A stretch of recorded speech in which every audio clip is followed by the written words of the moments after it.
लोकसभा चुनाव में राजस्थान में 25 सीटों पर बीजेपी को करारा झटका लगा। हैट्रिक लगाने की बजाय पार्टी 14 सीटों पर ही सिमट कर रह गई। ऐसे में चुनाव के नतीजों से निराशा तो है ही, साथ ही साथ प्रदेश नेताओं की नींद भी उड़ी हुई है।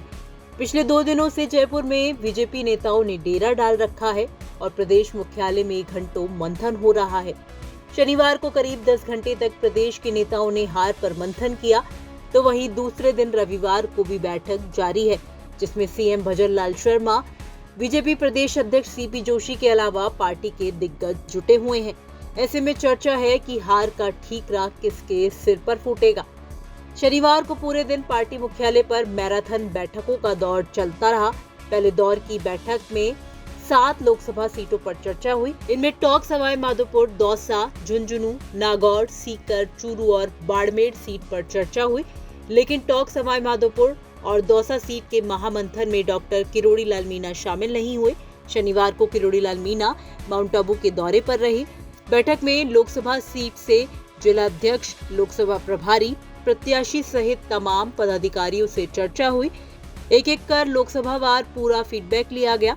सूत्रों की माने तो हार की प्रमुख वजह टिकट वितरण में खामी और आपसी भीतरघात रहा। इसके साथ फीडबैक के दौरान आपसी गुटबाजी, पार्टी नेताओं में तालमेल का भाव और निचले स्तर के कार्यकर्ताओं को तवज्जो नहीं मिलना भी हार का प्रमुख कारण बताया जा रहा है। इतना ही नहीं, सूत्रों की माने तो बैठक में कुछ लोकसभा सीटों पर तो एक दूसरे पर आरोप प्रत्यारोप भी लगे। कुछ नेताओं ने हार की जिम्मेदारी स्वीकार की और कहा कि किसी एक व्यक्ति की वजह से चुनाव नहीं हार सकते। जिन भी कारणों से चुनाव हारे हैं, उन पर मंथन होने के साथ जो जिम्मेदार है, उन पर कार्रवाई होनी चाहिए। प्रदेश मुख्यालय में हुई पहले दौर की बैठक में बीजेपी प्रदेश अध्यक्ष सीपी जोशी के साथ ही लोकसभा चुनाव प्रभारी विनय सहस्त्रबुद्धे और सह प्रभारी विजया राहटकर भी मौजूद रही।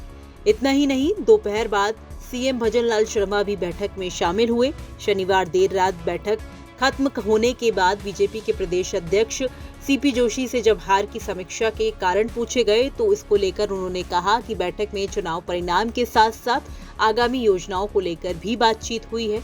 लोकसभा चुनाव के निमित्त सारे जो लोगों के साथ बैठना हुआ और निश्चित रूप से